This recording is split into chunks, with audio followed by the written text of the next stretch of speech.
والنور الله لا يعطى العاص لا يعطى العاص فالعلم. بسم الله الرحمن الرحيم. الحمد لله رب العالمين والصلاة والسلام على نبينا محمد وعلى آله وصحبه أجمعين.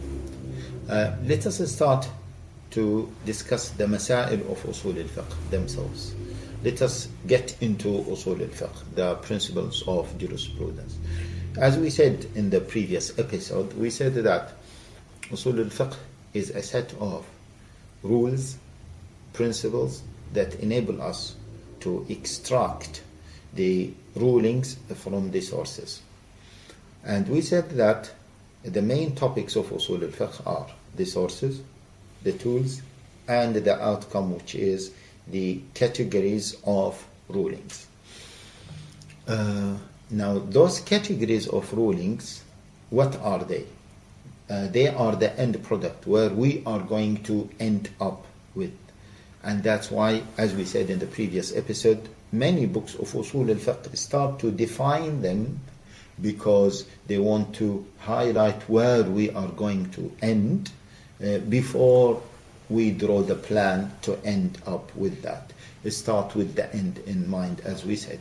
So let us define, or let us talk about those rulings, or those categories of rulings.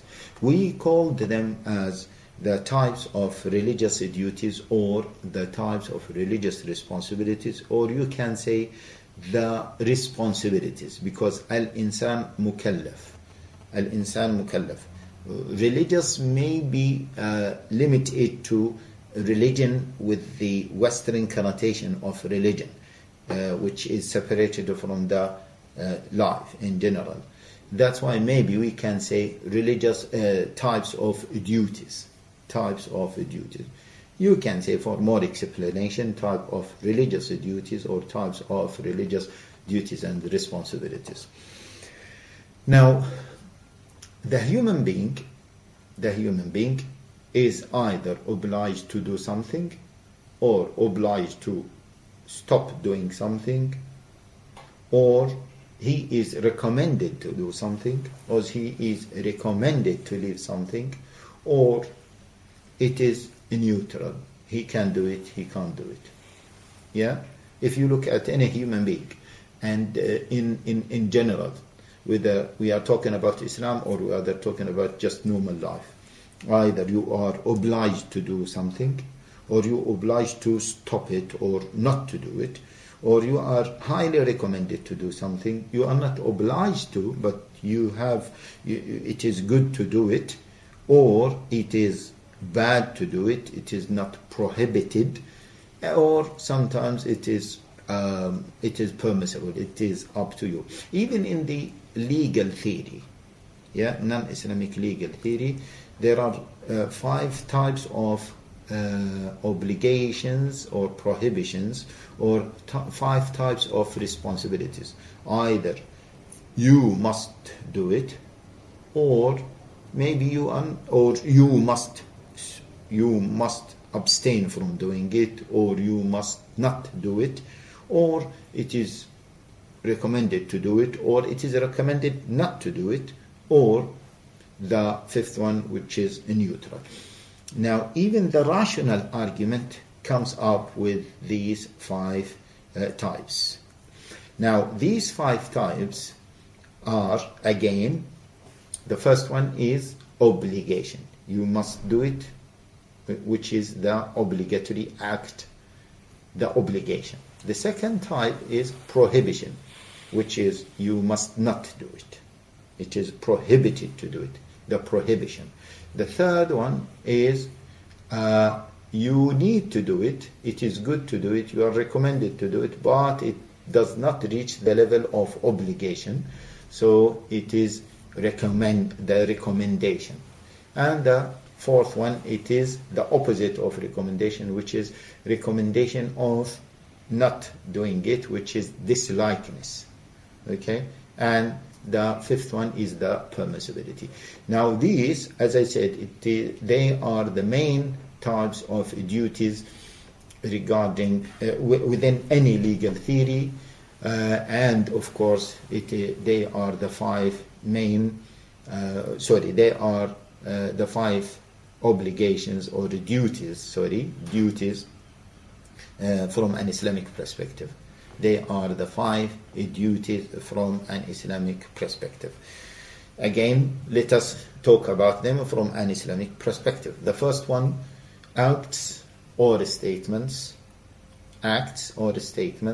that you must do it, or you must do them. Acts or statements that you are obliged to do them. This category is the obligation, and it is known from a Sharia perspective, or in Arabic language, al-wujub. And the act itself is wajib. This is the difference between al-wujub. The wujub is the type. Al-wajib is the name of the act after it became wajib. So al-wajib is the act. Al-wujub is the category, the type. Al-wujub. The second one is the opposite of al-wujub, which is at-tahrim, the prohibition. It is prohibited to do it. The third one, which is similar to obligation, but it is of less degree of obligation. You are recommended to do it, which is al-mustahab or as-sunnah. Okay? It is sunnah to do it, but it is not obligatory to do it. Al-istihbab, the recommendation. And the fourth one is the opposite of the last one, the dislikeness. It is disliked to do it. You are not prohibited to do it, or you can say you are prohibited, but it does not become haram. Yeah, it is highly recommended that you don't do it. Okay, and the fifth one is the permissibility, which is al-ibaha. Okay, again with more explanation. The obligation, which is al-wujub, is any act or a statement that you are obliged to do it, and if you don't do it, you are sinful. Okay? ما أمر به أمرا جازما, what you were obliged to do it. Okay? And according to some scholars, ما يترتب على فعله الثواب ويترتب على تركه العقاب. This definition is a definition. This definition is a definition given about the consequence. Okay, without getting into much details about can you give a definition by giving the consequence of that or not, this is another issue. But this type of defining terms help in understanding those terms. So once we say that this is an obligatory act, means leaving it is a sin. Okay? Leaving it is a sin. So the obligation is acts or statements. Of course, beliefs are considered to be acts. Yeah? Acts by your heart. So you can say beliefs or acts or statements that you must do them. You are obliged to do them. And if you don't do them, you are sinful. Okay? The second one is the opposite, which is beliefs or acts or statements that you must not do them. You must not do them. You are prohibited from doing them. The tahrim, the prohibition. Okay, at-tahrim. And the acts that you done them while you were prohibited from doing them is called haram, prohibition, or prohibited acts. Okay, now prohibited acts means that you are sinful if you do them, which is the second type of definition of this category, which is what?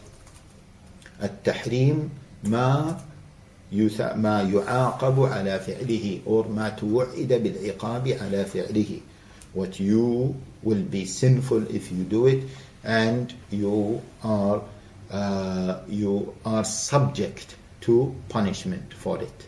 You are subject for punishment if you you are subject to punishment for doing it. So this is at-tahrim. And the third one, which is what? The recommendation. It is an act or a statement that you are recommended to do it. You are recommended to do it, but if you don't do it, you will not be sinful. Or if you do it, you will be rewarded, and if you don't do it, you will not be sinful. While the first one, you must do it. If you don't do it, you will be sinful. You will be sinful. And of course, if you do it, you will be rewarded. The third one, if you do it, you will be rewarded. But if you don't do it, you will not be sinful, because it is recommended. It is just recommended, not obligatory.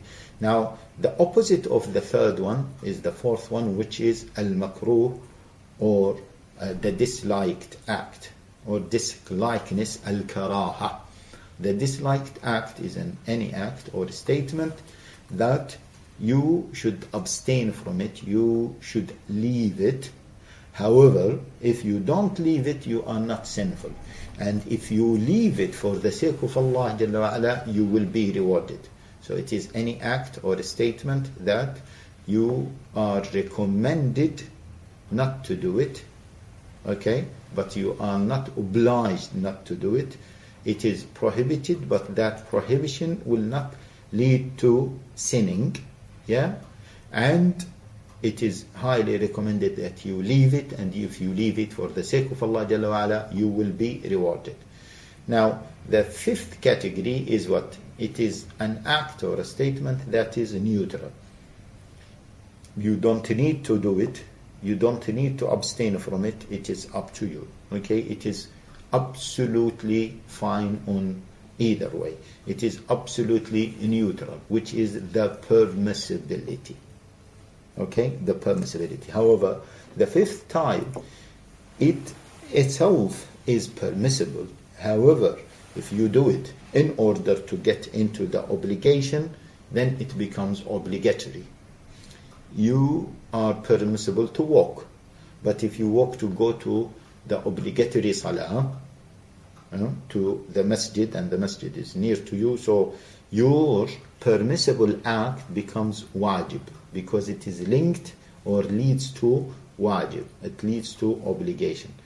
Or if you are walking to commit haram and it becomes part of the haram, or it leads to haram, then it is haram, yeah, although originally speaking it is permissible. Or if you link it to the third one, which is the recommendation, the mustahab, then it becomes mustahab. To visit a sick person is a mustahab, recommended. So if you have if you are walking to visit that sick person, this walk is a recommended walk, and you will be rewarded for it. However, if you walk to reach to something prohibited, to do something that it is disliked, makruh, okay, then it is that walking is disliked. So to do something that it is disliked, yes, then it is disliked by itself. Although technically speaking, the fifth one is just neutral, without being linked to the four main categories. That's why once we talk about the duties, mainly we have four duties, yeah, because either you must do it, or you must not do it, or you are asked or recommended to do it, or you are recommended to abstain from it. And they added the fifth one in order to complete the rational division, or the rational categorization. This is one thing, or because it leads to one of them, so it is highly linked to one of them.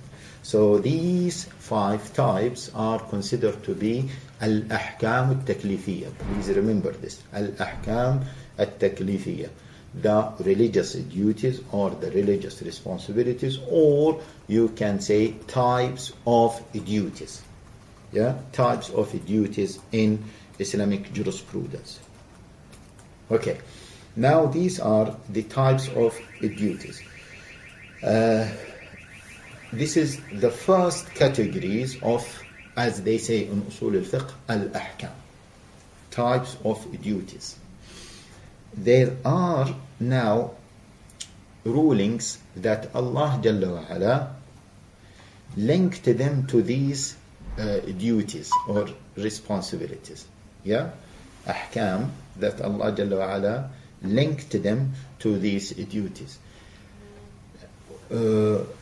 By making those ahkam or those rulings as declaration for the obligation, declaration for the prohibition, declaration for the recommendation. Themselves, they are not obligations or prohibitions, but Allah Jalla wa Ala made them as signs,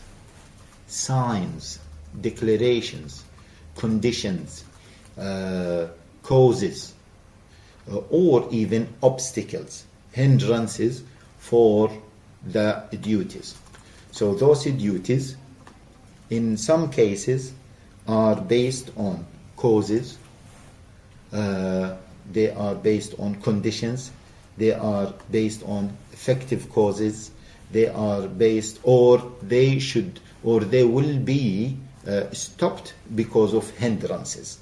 So those conditions, causes, reasons, signs are considered to be different type of ahkam, different type of rulings, different category of rulings. They are not the duties or responsibilities, but they lead to those duties.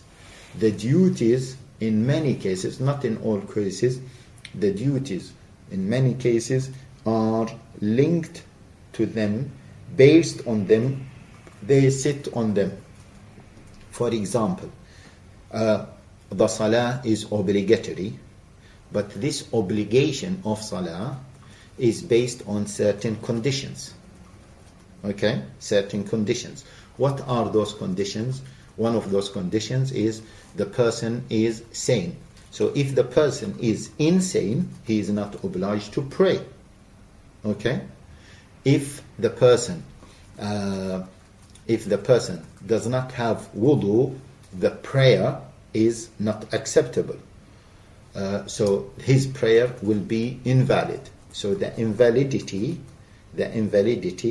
is a sign of, or it is a hukum related to the duties. Similarly, the person cannot pray before time. So the time is a condition or a precondition or a requirement or a prerequisite for the obligation of the salah. The salah cannot be obliged upon anyone except when the time of salah comes. Similarly, the age is one of the prerequisites for the obligation of salah. Now, we mentioned signs, we mentioned conditions, we mentioned reasons. Yeah? So those reasons, conditions, signs, and causative effects, illah, they are fall in one category, and that category is a complementary category for the religious duties or for the types of duties. Now this category is known as ahkam wad'iyya. In Usul al-Fiqh is known as ahkam wad'iyya. Now ahkam wad'iyya is translated as, or by many translators or by many authors in Usul al-Fiqh as declaratory rulings. Declaratory rulings. Ahkam wad'iyya. Now, ahkam taklifiyya, which is the first one, which is, we said, the types of duties or the types of religious duties, is known as ahkam taklifiyya. From taklif means duty or responsibility. So, the final product of Usul al-Fiqh, the final product of Usul al-Fiqh is to reach to those categories of ahkam, which is either the ahkam al-taklifiyya or the ahkam al-wad'iyya. So we study Usul al-Fiqh in order to reach to this destination, which is knowing the ahkam. Knowing the ahkam, either the religious duties or the declaratory duties. Both of them form the ahkam, and these are the ahkam that we have mentioned. Five duties, okay, and the complementary or what lead to these five duties, which are known as ahkam wad'iyya, and there are many of them. They are mainly the cause, al-sabab, or the reason, al-sabab, the cause, the illah, the condition, which is al-shart, al-mani', which is the hindrance, and sometimes many scholars add to them the validity, the invalidity, and some other scholars add to them al-illah, al-dalala, and so on.